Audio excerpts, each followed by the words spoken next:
Anong mas gusto mong panoorin? Ito or ito? Ako personally, mas gusto ko yung pangalawa.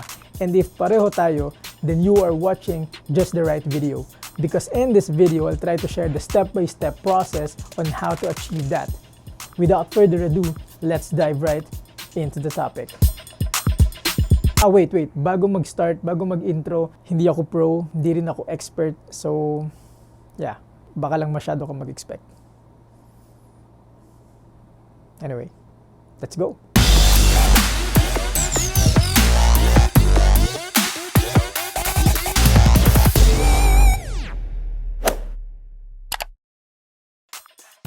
Let me start with the tools that I use. For the camera, I'm using Sony a6400 with 30mm lens from Sigma. Ganda nun. And siya yung pinakamura sa tatlo. For the stand, lately bumigay na yung lumang tripod ko. So I'm using currently the DJI Mini tripod. For the lighting, one study light, one floodlight, and warm room lights mounted on the ceiling. Well, some are hanging from the ceiling. There, yun yung mga ginagamit ko sa mga videos ko. That being said, let's start identifying ano ba yung mga mali sa video na to. Improper lighting. Sobrang liwanag ko, para akong bangkay. Hindi ko masyadong gusto yung...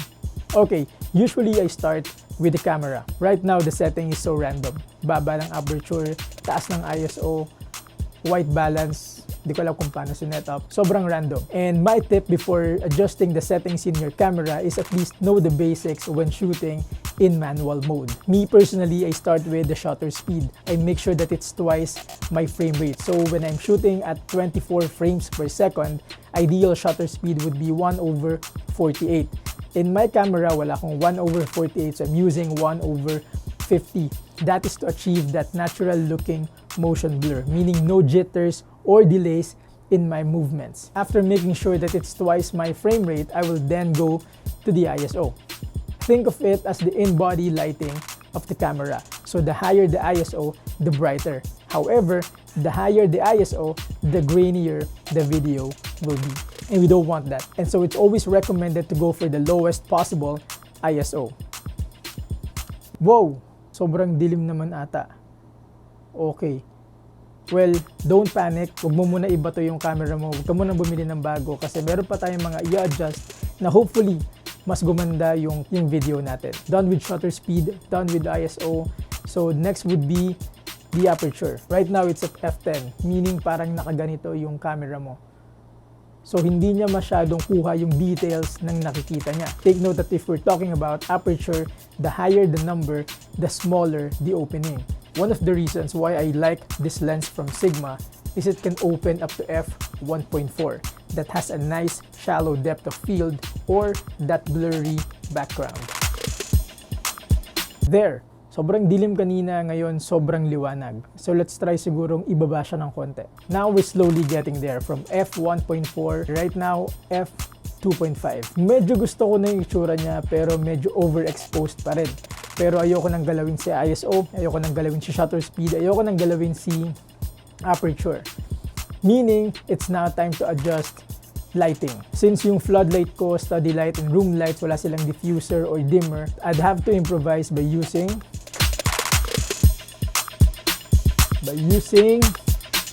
a tissue paper. Let's try fixing these lights.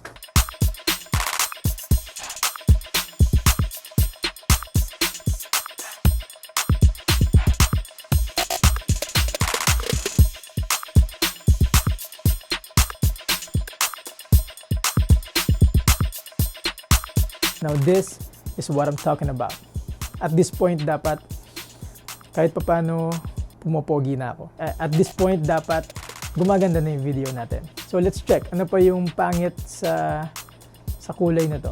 I think medyo maputla pa rin ako. So let's try fixing the white balance.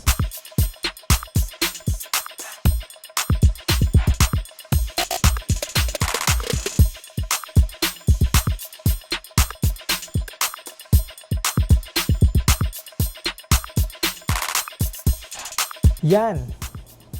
Medyo maganda-ganda na yung kulay. Medyo natural na. Kanina mukha akong foreigner sa puti. Pero ngayon, Kayumanggi. Personally, I'm really happy with the way this looks right now. Ano pa ba yung pwede i-adjust? Tignan pa natin ng konti. Akin, okay na rin talaga yan. Pero, fun fact, never ako nag-upload ng video or photo na hindi edited. Because every single time, right after the shoot, I will always proceed to my favorite part, the post-processing. And this is where I color grade my videos.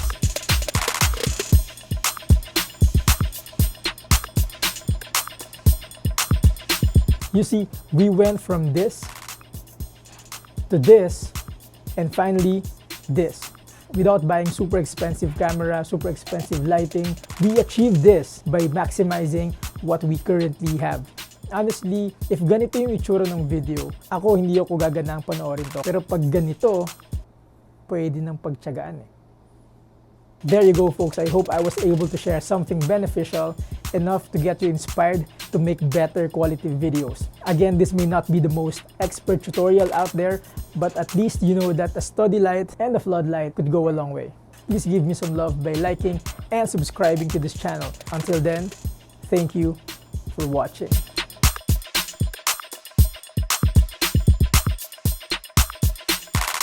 Now, this is what I'm talking about.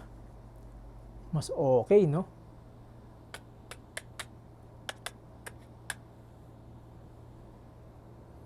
Kahit di ka masyadong pogi, basta okay yung setting ng camera mo, tamang lighting,